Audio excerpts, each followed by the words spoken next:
جس کو میرے مصطفیٰ سے پیار ہو گیا، مالک میرا جنت کا گوہر کے دار ہو گیا۔ الحمد للہ وکفی وسلام علی عباده الذین اصطفى، اما بعد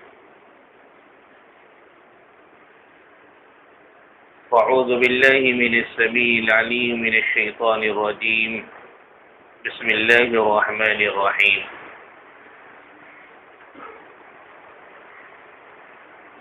ادع إلى سبيل ربك بالحكمة والموعظة الحسنة وجادلهم بالتي هي أحسن، وقال النبي صلى الله عليه وسلم: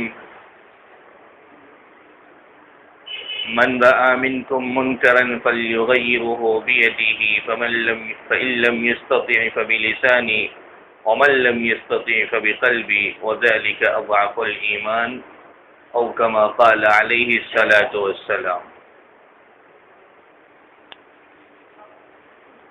عزیزان گرامی اور دینی بھائیو، السلام علیکم ورحمۃ اللہ وبرکاتہ۔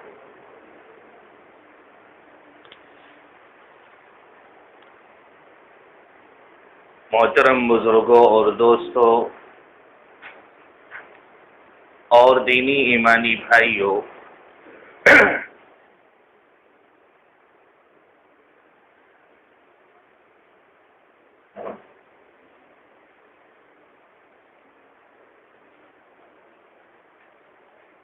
حدیث مبارکہ میں نبی کریم جناب محمد رسول اللہ صلی اللہ علیہ وسلم کا فرمان ہے کہ جب تم کوئی برائی دیکھو تو تم سب سے پہلے اس کو اپنے ہاتھ سے روکو۔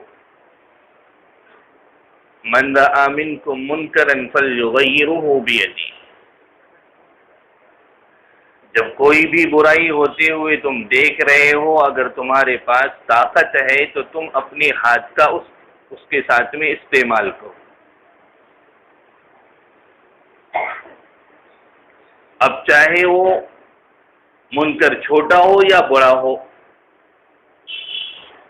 برائی چاہے چھوٹی ہو یا بڑی ہو، وہ برائی برائی ہی ہے۔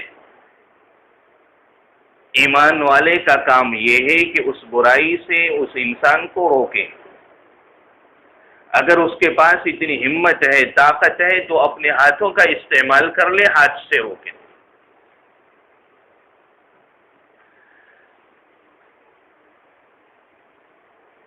جیسے باپ کو اختیار ہے یا حکومت کو اختیار ہے تو اپنے طریقے استعمال کرتے ہیں،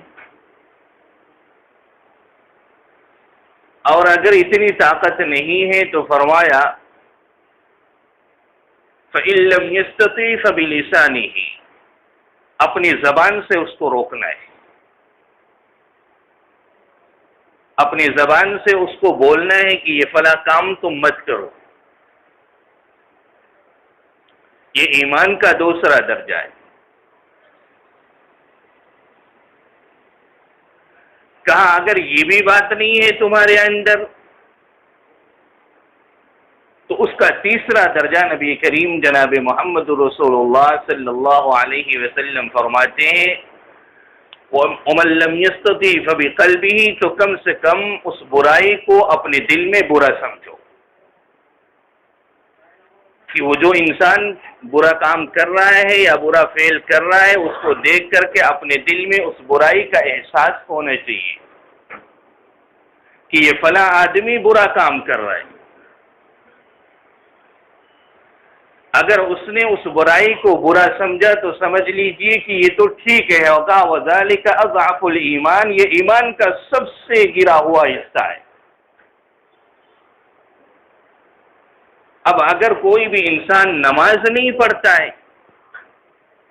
اگر ہمارے دل میں اس کا احساس نہیں ہے کہ یہ برا کام کر رہا ہے، کہا یہ بھی غلط ہے۔ اپنے دل میں یہ احساس ہونا چاہیے کہ اس نے یہ غلط کام کیا، یہ نماز نہیں پڑھتا ہے۔ وَذَلِكَ أَضْعَفُ الْإِيمَانِ، یہ ایمان کا سب سے نیچے والا حصہ ہے۔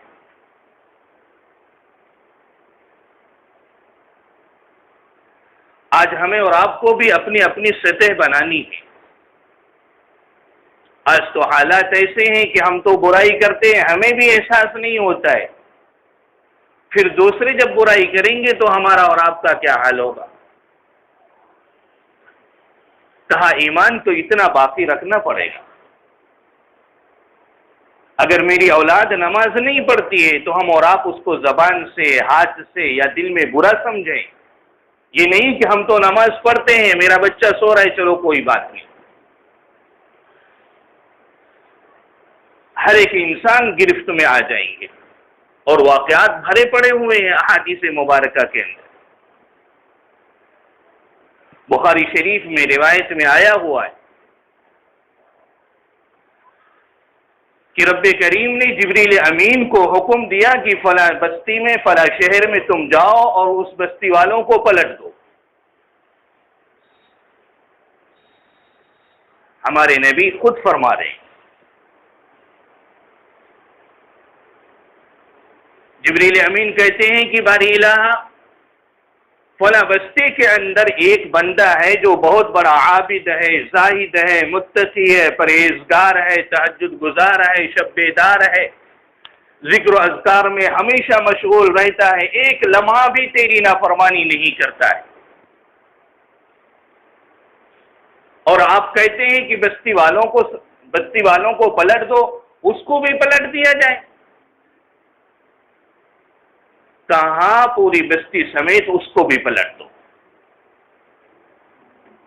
کہا یہ تو بات سچ ہے کہ وہ متقی ہے، پرہیزگار ہے، عبادت گزار ہے، شب بیدار ہے، تہجد گزار ہے، اچھے اعمال کرتا ہے، میری نافرمانی نہیں کرتا، لیکن وہ دوسرے جب نافرمانی کرتے ہیں تو وہ دیکھتا رہتا ہے لیکن وہ اس کو برا نہیں سمجھتا. نہ تو وہ اپنے ہاتھ کا استعمال کرتا ہے، نہ تو اپنی زبان کا استعمال کرتا ہے، نہ تو اپنے دل میں اس کو برا سمجھتا ہے. لہذا ان برے لوگوں کے ساتھ میں اس کو بھی پلٹو. کہا جب پکڑ آئی ہے تو برے لوگوں کے ساتھ میں بھلے لوگ بھی گرفت ہو جائیں گے. کہا اس کے اچھائی کا جو معاملہ ہے وہ اپنی جگہ پہ ہے، لیکن آج جب پکڑ ہوگی تو اس کے ساتھ میں سب کی گرفت ہوگی. کہا اس کے اچھائیوں کا بدلہ میں قیامت کے دن اس کو دے دوں گا، لیکن آج جب عذاب آیا ہے تو سب کے ساتھ میں اس کو بھی شامل کیا جائے گا. تو اگر میں نمازی ہوں، میرا بچہ سو رہا ہے تو ہمیں خوش نہیں ہونا ہے، بلکہ اس کو بھی ہمیں اور آپ کو تنبیہ کرنا ہے. یا اور بات ہے کہ رب کریم نے حکم دیا ہے کہ ڈانٹ ڈپٹ بھی سلیقے ہونے چاہیے، اس میں بھی طریقہ ہونا چاہیے، اس میں بھی نرمی ہونی چاہیے، حکمت ہونی چاہیے. یہ ساری چیزیں قرآن کا حکم ہے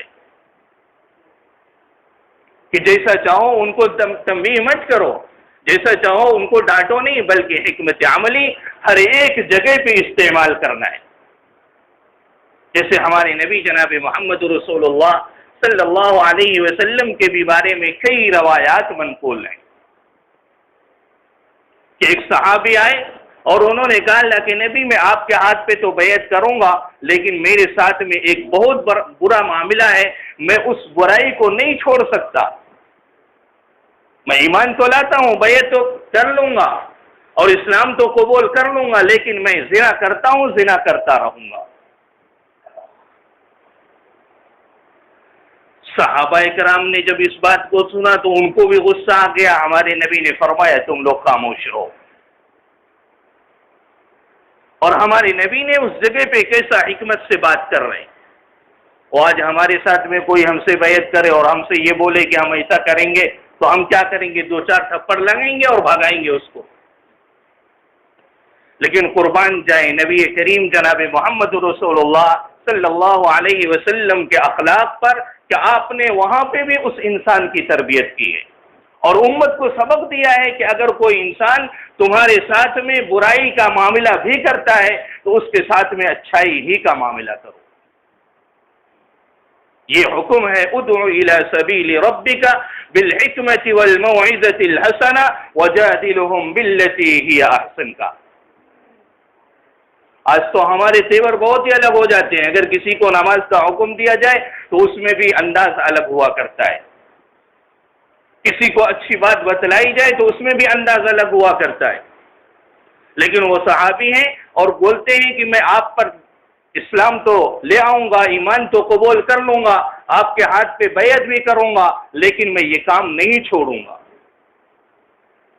اللہ کے نبی فرماتے ہیں میرے بھائی اگر تیرے ساتھ میں یہ معاملہ ہے ٹھیک ہے، کوئی بات نہیں ہے، لیکن تو جس کے بارے میں سوچ رہا ہے اگر دوسرا انسان تیرے بہن کے بارے میں، تیرے ماں کے بارے میں، تیرے فلاں کے بارے میں، تیرے فلاں کے بارے میں، ہر ایک کے بارے میں آپ نام لیتے گئے، گناتے گئے، اور وہ انسان سنتا گیا، ہر ایک بات میں نانا کرتا گیا، لاسٹ میں اخیر میں اس نے خود کہا اللہ کے نبی میں اس گناہ سے پناہ چاہتا ہوں،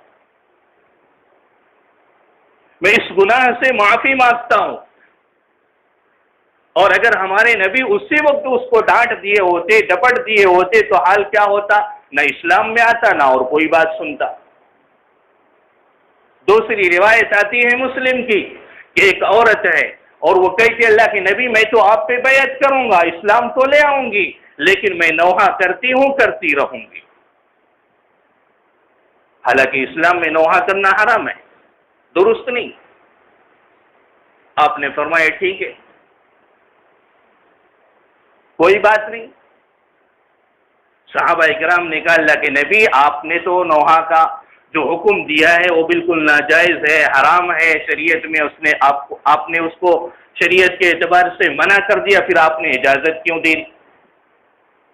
اللہ کے نبی جناب محمد رسول اللہ صلی اللہ علیہ وسلم فرماتے ہیں کہ اگر میں اس عورت کو نوحہ کرنے سے روک دیتا تو اسلام کے دائرے میں نہیں آتی، وہ ہمیشہ ہمیش کے لیے جہنم میں چلی جاتی. میں تو اسلام میں داخل کرنے کے لیے آیا ہوا، میں نے اس لیے اس کو منع نہیں کیا. کچھ زمانے کا ایک واقعہ ہے، ہمارے اکابرین میں سے حضرت مولانا مظفر حسین صاحب رحمۃ اللہ علیہ کا واقعہ ہے کہ آپ سفر کر رہے ہیں، راستے میں کچھ دیر ہو گئی، مغرب کا وقت ہو گیا تو آپ کسی بستی میں ٹھہر گئے. تو مغرب کا وقت ہونے لگا تو آپ قریب میں گئے تو دیکھے ایک مسجد ہے، بہت پرانی ہے. اندر گئے تو دیکھے بہت اس میں کوڑا کرکٹ اور ساری چیزیں سب جمع ہیں، صاف ستھرا کچھ بھی نہیں. تو مولانا اور ان کے دیگر جو ساتھی ہیں، ساتھ میں جو لوگ ہیں، ان لوگوں نے مسجد کی صفائی بھی کی، صاف ستھرائی بھی کی، ساری چیزوں کا انہوں نے سب کچھ ٹھیک ٹھاک کر دیا. پھر حضرت نے خود لوگوں کو کہا کہ اذان دو، اذان بھی دی گئی، نماز بھی پڑھی گئی. آپ بازار میں گئے، کسی ایک صاحب سے پوچھے بھئی تم لوگ نماز کیوں نہیں پڑھتے ہو؟ تو اس انسان نے کہا کہ ہمارے نواب صاحب جو ہیں انہوں نے یہ کہہ رکھا ہے کہ جس دن میں نماز پڑھوں گا اسی دن تم لوگ بھی نماز پڑھنا. ہمارے چودھری صاحب کا یہ حکم ہے، ہمارے نواب صاحب نے ہم کو کہا ہے کہ وہ جس دن نماز پڑھیں گے ہم بھی اسی دن نماز پڑھتے ہیں. اچھی بات ہے، آپ کے نواب صاحب کہاں رہتے ہیں؟ ان کا گھر ہم کو بتلا دو، ہم ان سے ملیں گے. تو اس انسان نے کہا فلاں جگہ پہ ہے، لیکن یہ مت بتانا کہ میں نے بتایا. ٹھیک ہے، نماز وغیرہ سے فارغ ہونے کے بعد، بازار سے فارغ ہونے کے بعد آپ ان کے پاس گئے، ملاقات کی، بات چیت کی، ساری چیزیں ہوئی. پھر آپ نے کہا بھائی نماز کیوں نہیں پڑھتے ہو؟ کیا بات ہے؟ اس انسان نے کہا کہ میں نماز تو پڑھوں گا لیکن ایک شرط ہے. کہا وہ کیا ہے؟ کہا سب کچھ میں کر لیتا ہوں لیکن وضو جب کرتا ہوں تو مجھے پانیوں سے بہت ڈر لگتا ہے، میں وضو نہیں کروں گا، نماز تو پڑھوں. حضرت نے کہا ٹھیک ہے بھائی کوئی بات نہیں، اور بھی دیگر باتیں انہوں نے کی، بتلائی.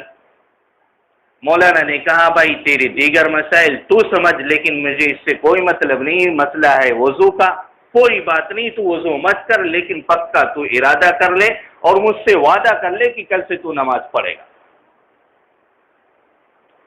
کہا ہاں میں پکا وعدہ کرتا ہوں کہ نماز پڑھوں گا۔ کہا ٹھیک ہے تو بلا وضو نماز پڑھ لیا کر۔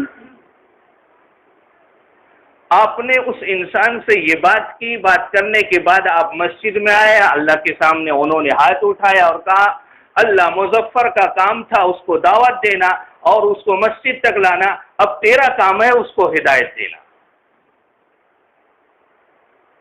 مظفر کا جو کام تھا مظفر نے کر دیا، اب تو جو تیرا کام ہے اب تو اس کے بعد تو کر۔ دوسرے دن حضرت اس کے پاس پہنچے، کہنے لگے بھائی چلنا ہے؟ انہوں نے کہا ہاں چلنا ہے۔ اس کے دل میں ایک بات پیدا ہوئی، کہا بھائی جب نماز پڑھنا ہی ہے تو پھر بلا وضو کی کیوں پڑھیں، وضو کے ساتھ پڑھیں۔ وضو کیا اس نے غسل کیا، غسل کرنے کے بعد اس نے باقاعدہ پھر دوسرا وضو کیا، پھر اس کے بعد وہ وضو مسجد کے اندر آیا۔ یہ حال ہوتا ہے ادعو الی سبیل ربک بالحکمت والموعظۃ الحسنہ۔